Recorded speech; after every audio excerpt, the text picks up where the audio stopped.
Do you want to be happy in your life? Do you want to get rid of all the faff that you have every single day? Do you want to choose to be happy?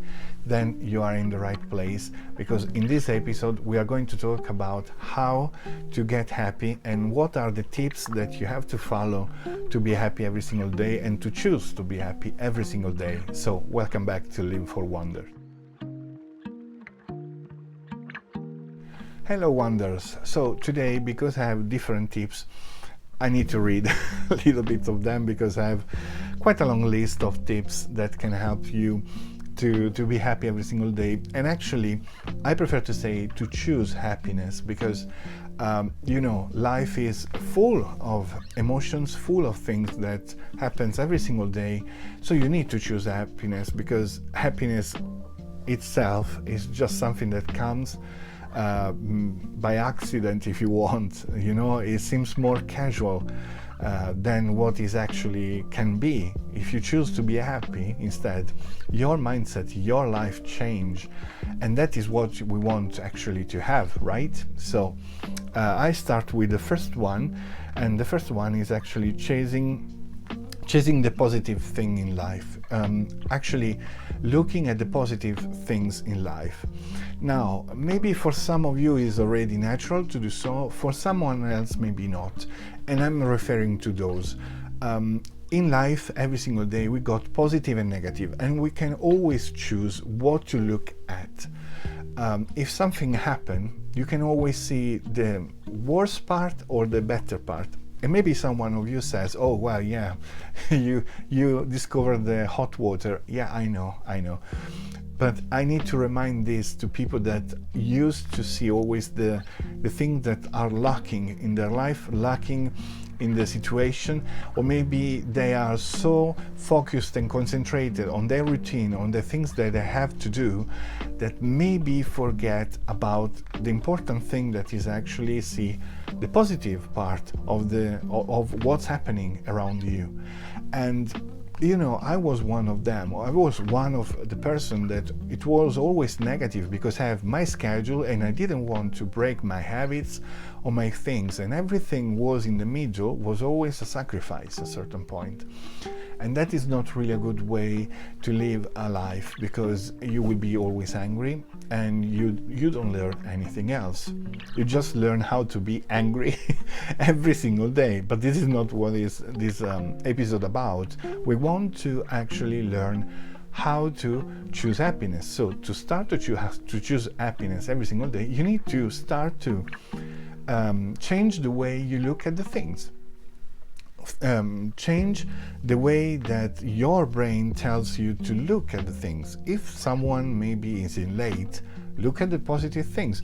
In the meanwhile, you can do something else. In the meanwhile, you can actually maybe use that time to do something that you're supposed to do after, or maybe take the time to make a little bit of mindfulness meditation. You need to actually be more elastic, more let's say creative to use the time. But that is just an example. You can apply this to everything you want really in life.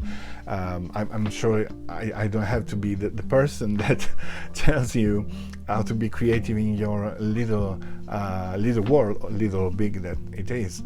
So this is the first. And the second tip is don't faking smiles. Now, it's really difficult to talk about this, because at least here in UK, everyone is really polite and smiley every single time. And I learned to do the same, but this is absolutely wrong. Why? Because faking a smile, even just at work, it teaches you, or better, teaches to your brain to be smiling even though you are not feeling happy in your body. And that is wrong, because your brain associates a positive thing with a negative feeling. Okay, so you have a positive reaction, that is the smiling, with a negative thought, and that can be very dangerous, because in the long run you won't be able to smile just because you smile. And I've seen a lot of people and even colleagues that they were smiling even when they were super nervous, anxious, and angry. And I couldn't even tell sometimes if they were angry with me or not. And that is not really a good thing.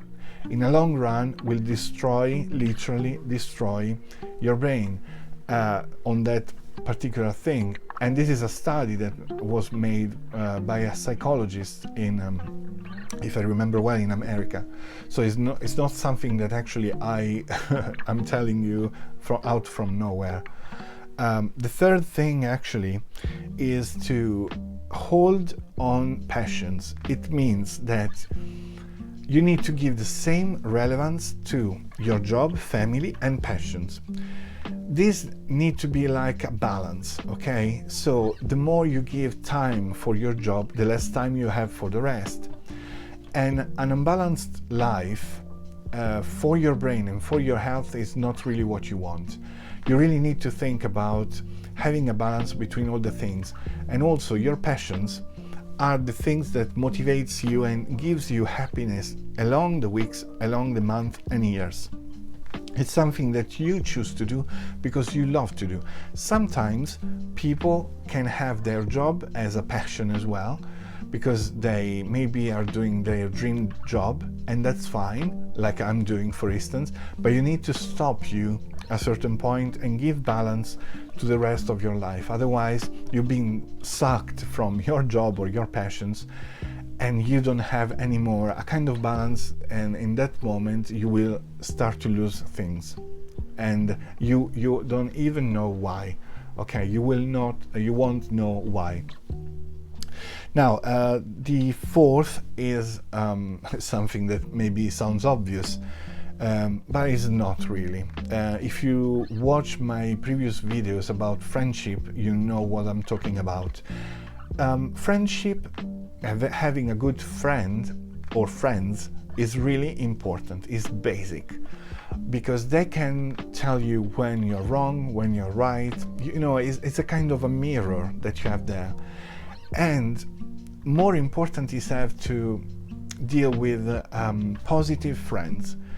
Positive friends are the key for your happiness, because even though things are going bad in your life, they can give you always that spark that you need to improve. Or even if you have a very good relation and you're super happy already, they will keep you be happy. They will keep you, they will give you a hand to keep that kind of balance that you reached. And also, it's good to have a chit chat with someone that understands you, that understands your problem, that understands your success, that they are joyful when actually you have success in your life. It's not really something that you have to give for granted, because I have in the past some friends that I consider like them, but they were super jealous of my achievements, and I felt like, they didn't want to tell me because they know that was their problem, but I could feel them. I could feel that was something wrong with them, and in the end I realized that, because I asked straight on, I said, but are you jealous of where I am? And the answer was yes. Some others didn't reply to my question, but I could see that they were jealous. So having good friends, having positive friends is the base for any kind of good relation, and even to keep yourself going in your daily routine and daily life. Now, the fifth is to be grateful and give back what you receive. It is quite a common thing here in UK, and I think in America as well. Correct me on the comment below if I'm wrong. But being grateful for what you got is something that gives you, that kind of joy of saying, I feel blessed in some way, because I got the things that I want, I got the relations that I want, I got like the work of my dreams. And being grateful, it gives you not only that kind of enthusiastic mindset, but also should give you the hint to giving something back. Maybe volunteering, for instance. And volunteering is a very good way to actually give back, because it gives you always like a discharge of adrenaline, of excitement, that is, it's a kind of a very positive how can I say, positive attitude, positive oh, how can I say in English? Okay, I can't find the word, but yeah, addiction. Yeah, here we go, addiction. Sorry about that. And so I strongly suggest you start to actually doing volunteering around, or doing something positive, even for your neighbors, even for your friend, just giving your time for free, because you are grateful of what you got and you want to share what you got with the rest of the people. And the sixth thing is thinking more often to the beautiful moments you had in your life. So, you know, we got a lot of remembering across the day and maybe the weeks. And sometimes we remember good and bad things, but we always concentrate maybe the attention of the negative things that happen in our life. Then I ask you to do the opposite. Just let go all the negative thoughts, negative rememberings, and then keep the positive ones. Why? Because with the negative you learned your lesson, but you don't need to torture yourself again and again and again, even though your lesson is learned. Okay, the negative things that you have in your mind that happened sometimes is because you needed to learn something, or in case of you lost someone, instead of remembering the moment you lost that person, remember the positive thing that they left you. Try to learn more and more from your rememberings, from your thing that you have in your brain, all the moments that you spent together, all the moments that you enjoyed the presence of the other person, or maybe enjoy the things that you did. That will grow you, you know, that kind of responsibility in your soul, but also the happiness to have had the chance to live those moments, and you want even to replicate them. Why not? So that is you know, a good push, a gentle push that you need maybe daily in your life and in your moments where you are just thinking about a thing that happened in your life. Well, I got another 2-3 points. Let's go with the seventh, and is actually to have a purpose in life. Most of us are just living because they are like in autopilot. You know, you are already inserting that kind of role in the society and you keep going. But did you stop one moment to see what was the purpose of your life? Did you stop actually to write down what are the things that make you happy and start to work towards them? Start to work actually to make them happen or achieve those results. Someone does, someone else not. So if you are in the group of someone else not, then start to do that, because you need a purpose in life, and that will make sense for all the experience, for all the things that you have in your memory, in your experience, in things like that. So highly suggested. Now the eighth tip is practicing the resilience or resilience, I don't know how is the spell.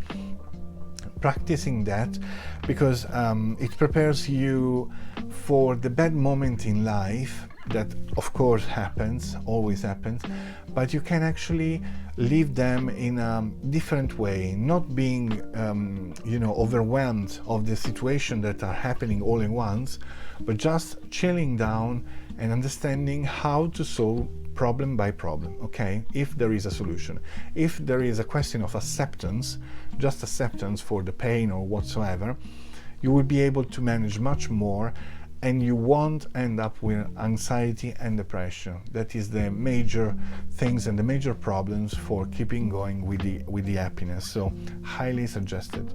Now the last one, that is the ninth, is having real conversations and being honest.